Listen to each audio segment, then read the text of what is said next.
I am super excited to continue our study this morning. Shannon and I had a wonderful time away, being refreshed, hiking, seeing snow. One of us was happy about that. But I'm also very, very grateful to my very capable father-in-law for preaching while I was away. And again, I want to tell you that you don't want to miss the Raging Battle Workshop on July 3rd, so please plan on attending that. But today, we get back into our series, The Depths of Grace. And here is the big idea of this series. We need to go deeper in grace than just our salvation. Grace is more than just a way to be justified. It is a way to be sanctified. Grace doesn't just get us into Jesus, but deep grace helps us get more of Jesus into us. And that is why grace must be deep. Something I want you all to know about me. When I was young, I was on the path to become a Major League Baseball player. Two things got in my way. Number one was a call that I felt to preach, and number two was that I could not even make the high school baseball team. One that made me decide not to go down that path. But listen, I love to play baseball. I still do. I think it is my absolute favorite sport. I think baseball is a powerful metaphor. Because in baseball, you have strikes, you get called out. And if you're going to succeed in baseball, you have to learn to stay focused on the goal and not when a strike is called. And the same thing in life. If you have strikes against you, sometimes there's unsportsmanlike conduct against you. So the important thing is not to avoid every strike, because you can't do that. The important thing is to not let a strike become your cell. What is the right way to respond when someone does you wrong? A man named Dave sent this story into Reader's Digest. He lives in Boulder, Colorado. He got pulled over a couple years back during the winter for driving too fast. He insisted he wasn't going over the speed limit, but the police officer said, well, due to the inclement weather, your speed is too dangerous. So he gave him a ticket. And Dave protested, and he said, officer, I can't believe this. I didn't go over the speed limit, and you're giving me a speeding ticket. And the officer just said kind of blithely, well, if you don't like it, you can just go to court. Well, 2 months later, it's spring, and it's the start of softball season. And Dave is an umpire for the local Parks and Rec in softball. The first batter was that police officer. The police officer recognized Dave, and he said, well, hey, how'd that ticket thing work out? And Dave said, well, let me put it this way. Better swing at everything. And the reason that we like stories like that is because we don't admit it, but we like vengeance. We like payback. Our favorite movies are not about forgiveness. They're about the bad guys getting exactly what they deserve.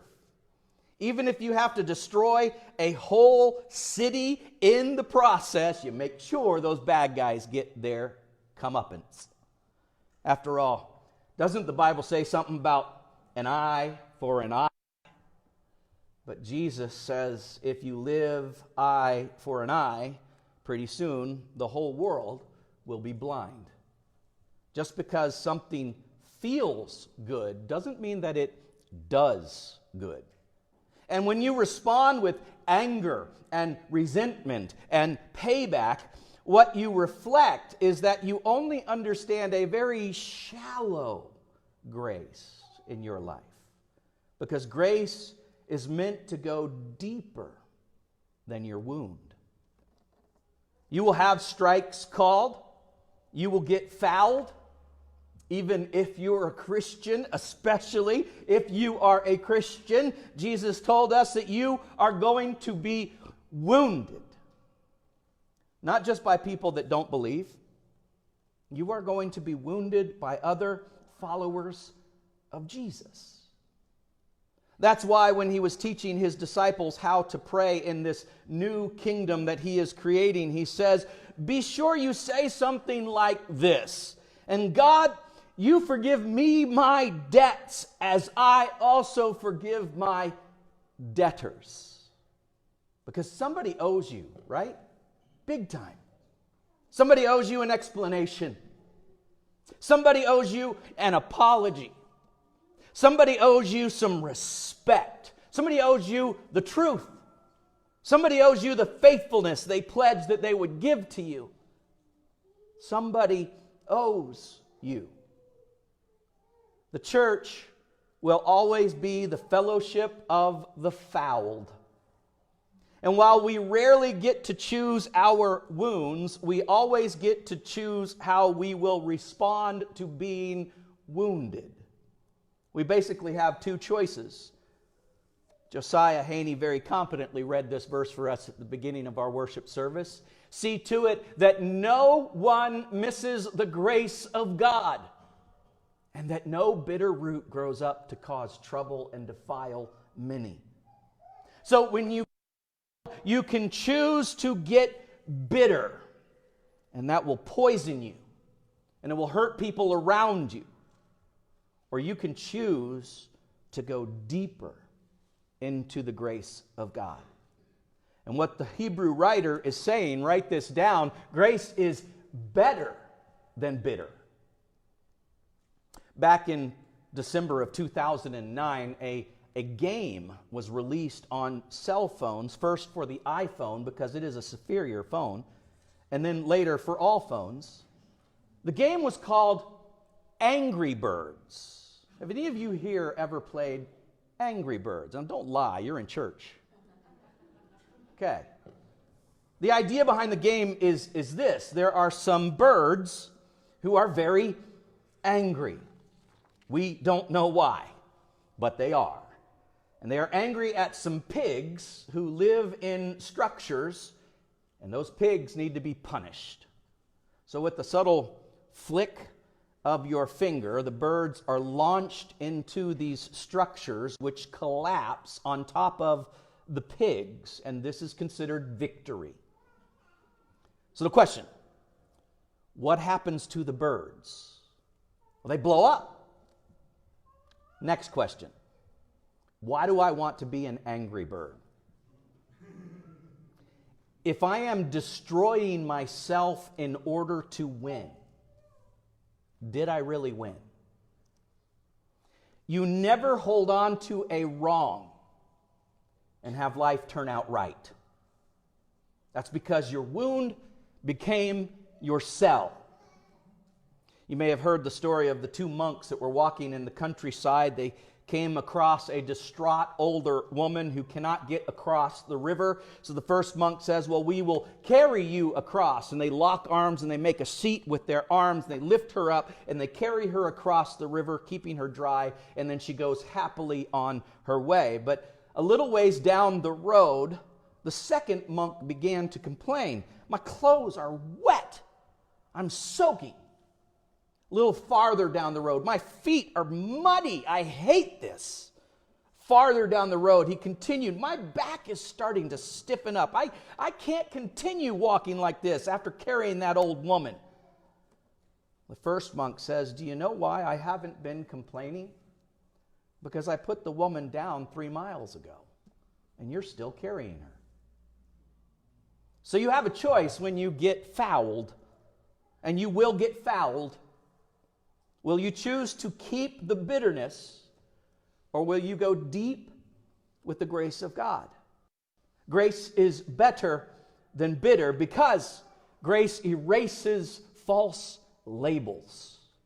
And this is very important because bitter people are very quick to justify how they feel, and they are eager to recount how they got foul to anyone who will listen.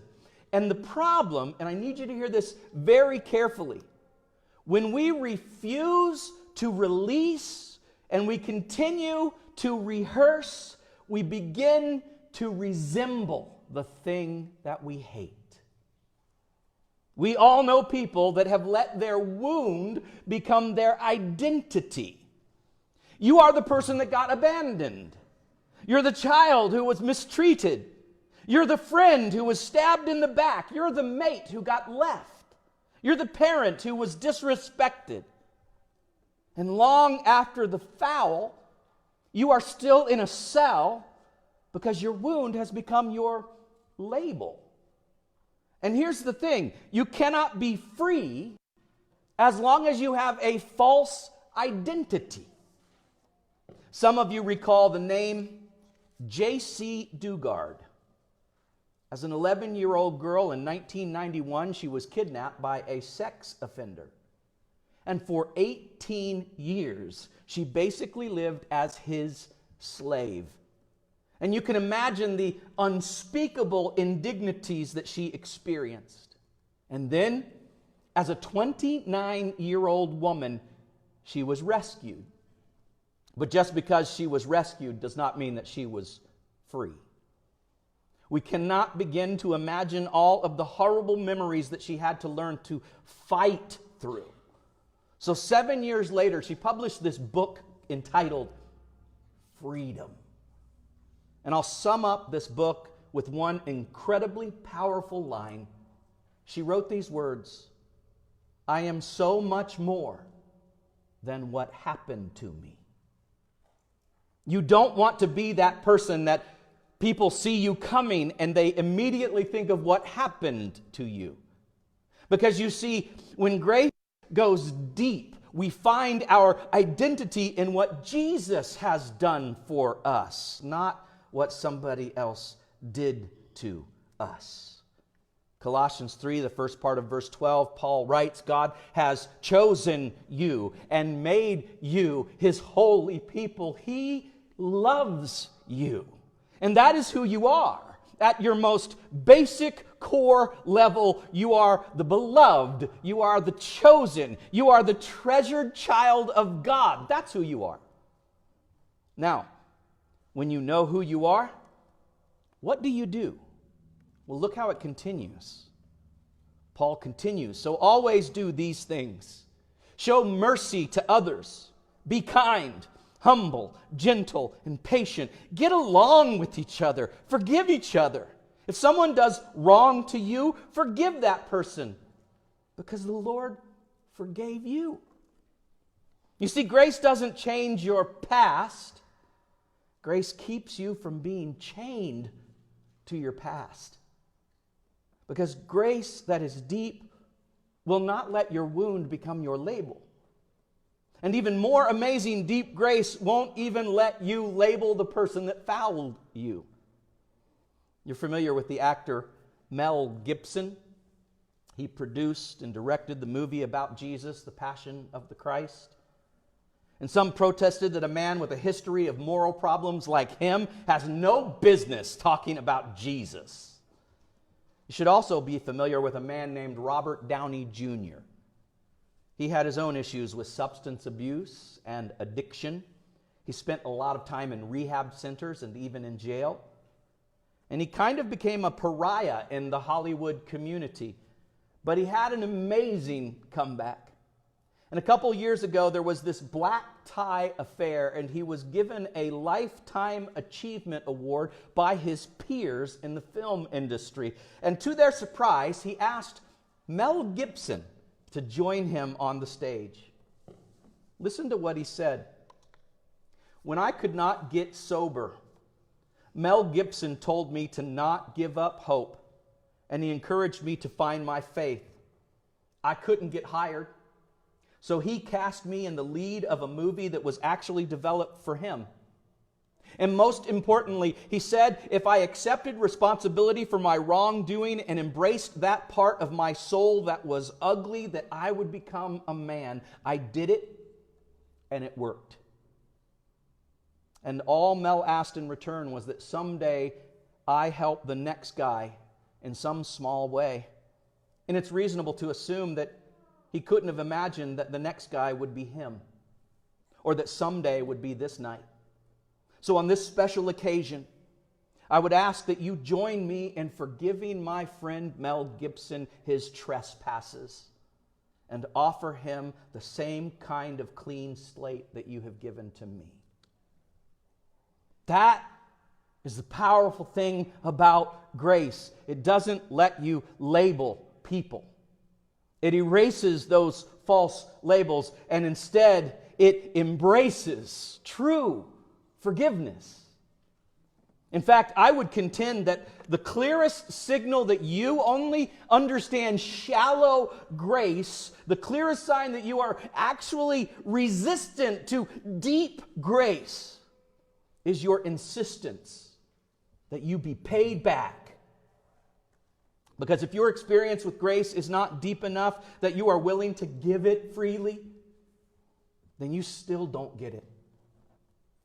So Peter came to Jesus one time and said, "Oh, okay, this new kingdom thing that you keep talking about, it sounds great, but people still do a lot of bad things. So how many times do I have to forgive someone that just keeps messing up? 7 times?" Jesus said 70 times 7. Peter's eyes get real big. So Jesus said, "I'm going to tell you a story. There's a master, and he's going to settle accounts because a lot of people owe him. And so he calls in a guy who owes him, and Jesus gives this absurd number, 10,000 bags of gold. Jesus knew that he was being preposterous. It's like me saying that you owe me $1 gazillion. It's a number that's so ridiculous. You can live 100 more years and you could never begin to pay it back. So this guy comes before the master, and look at what he says in his story. The servant fell on his knees before him. "Be patient with me," he begged, "and I will pay back everything." The servant's master took pity on him, canceled the debt, and let him go. He didn't just forgive the debt. He forgave the arrogance of this fool that even thought he could try to pay it back. You see, the very first thing that Jesus is teaching about life in the kingdom is that you can't ever forget how deep your own need for grace actually is. And if you're irritated about what someone owes you, then you haven't meditated long enough on how much you owe God. I heard a pastor share about one time when he was at seminary, and different students were sharing about a day that changed their life. And this one girl told about her experience when she was in high school. She was in the inner city in a very tall building in her school downtown with no air conditioning.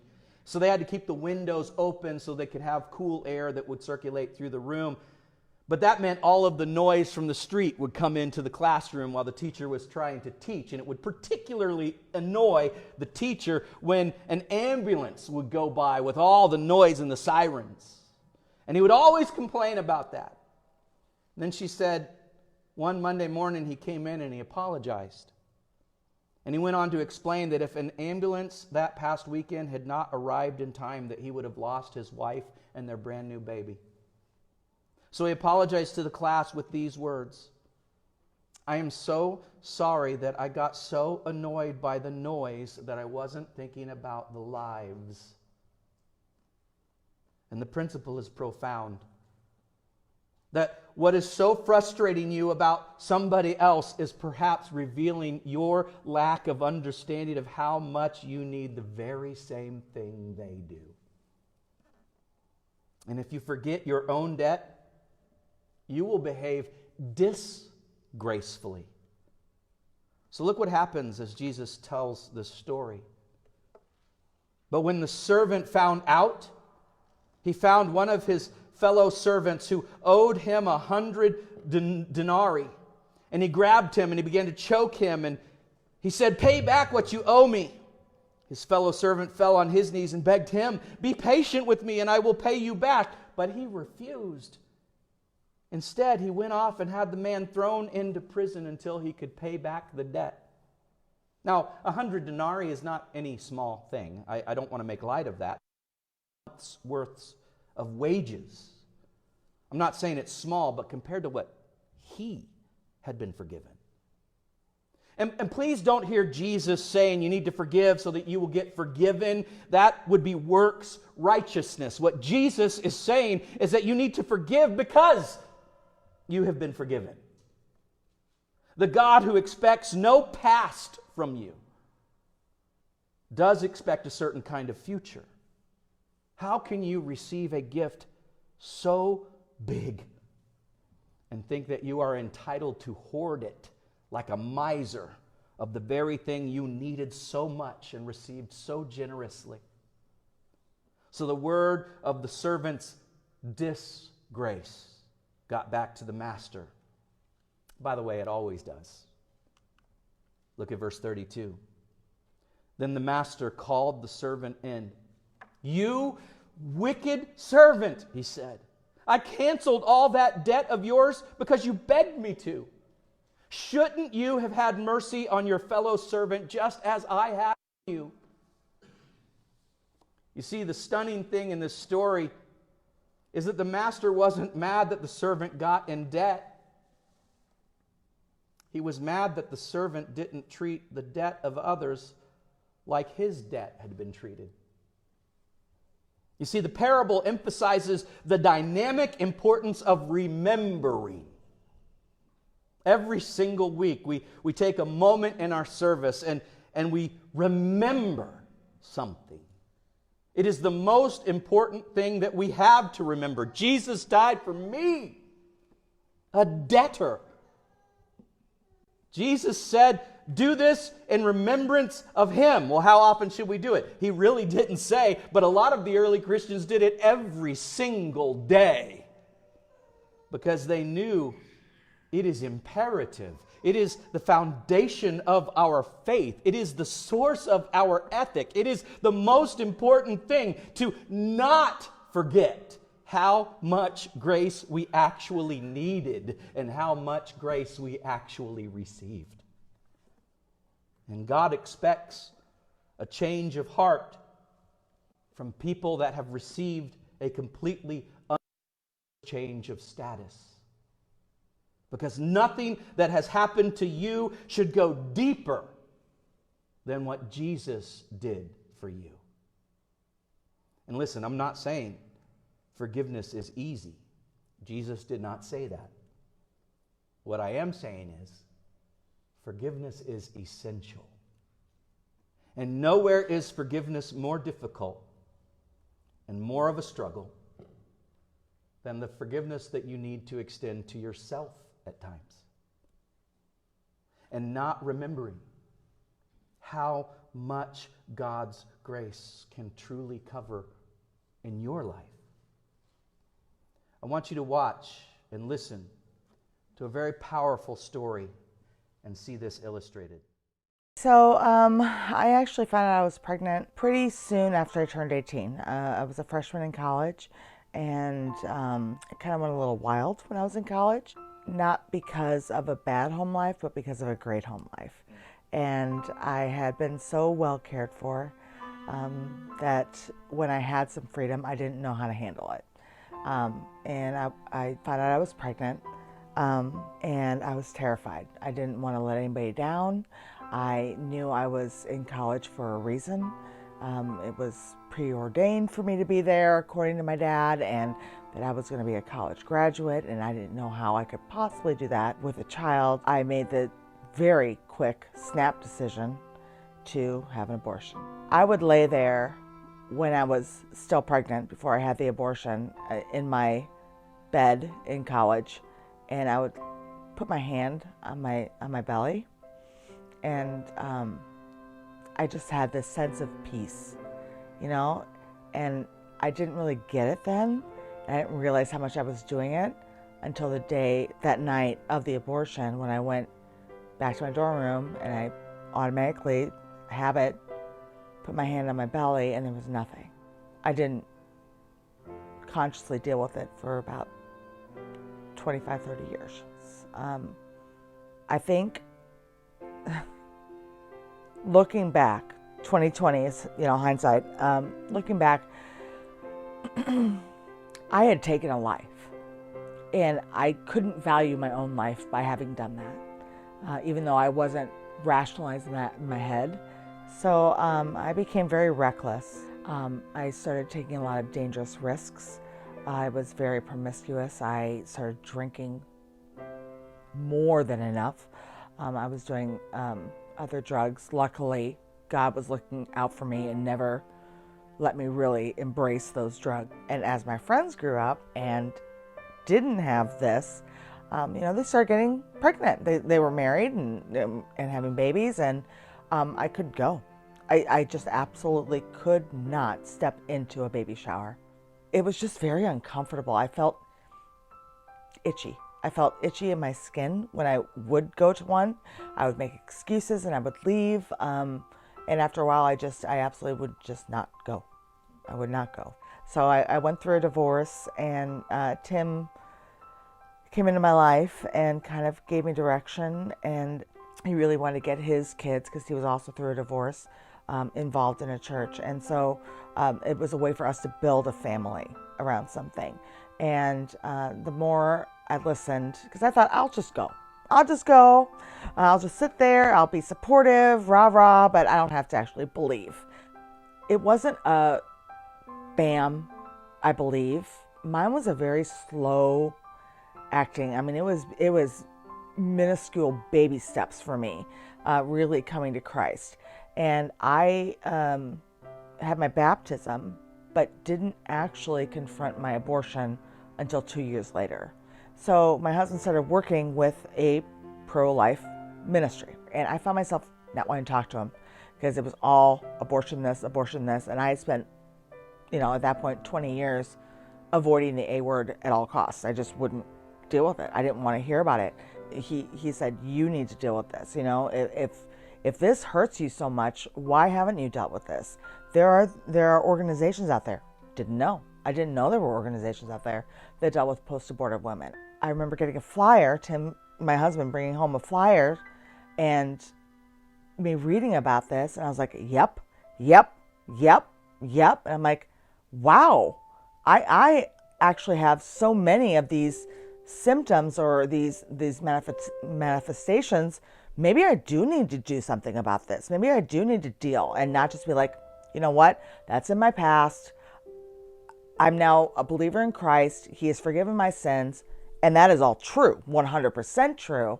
But if I haven't been able to do that, I came to the really hard truth that I was hobbling my own walk with Christ by not dealing with it. That's when Restored by Grace fell into my lap. I met with the woman who runs it. Her name is Laura. And we'd met at a coffee shop. And it was Halloween. And I remember leaving that meeting going, it's so ironic that there are all these kids out in their masks, and I'm finally ready to take mine off. God has helped me put peace to it, but the wound will never be gone. I mean, it just won't. It will always scar. That scar will be there. And if you've ever had a pretty serious scar, there are days when it itches. There are days where it will trigger you. But God will put in place for you ways to manage and deal with it in a healthy way. Put people in your life that you can talk to and deal with it in a healthy way. So it's such a relief, but it's such a sadness. But it's a sadness that I adore. It's a sadness that I can honor my child instead of ignoring him. Today's kind of a double whammy. Because some of you are sitting in this room, you're in church, you've been singing praises to God, and you have not forgiven somebody that hurt you. And I'm asking you in the name of Jesus Christ to let that debt be canceled. Some of you, like Jazz, you haven't been able to forgive yourself. Now Jazz has. Jazz has embraced God's grace over her life, and she has swam deep in the waters of God's grace. But I want the same for you. I've asked Jazz to go into the back with me after service is over, and There's going to be a table, there's a table in the back, the information table. I have pamphlets on there from Laura Limix, who she talked about. From the ministry is called Restored by Grace. And it's a powerful ministry. The fact is, in a room this size with a group of people like this, statistics say that there are more than one who have had the same kind of experience as Jazz. It's just a reality. But maybe you have buried it really, really deep. And you don't think about it. You need to understand that God's grace goes deeper. You are loved, you are important, and you are God's treasured child. Would you stand up? I want to pray over you this morning.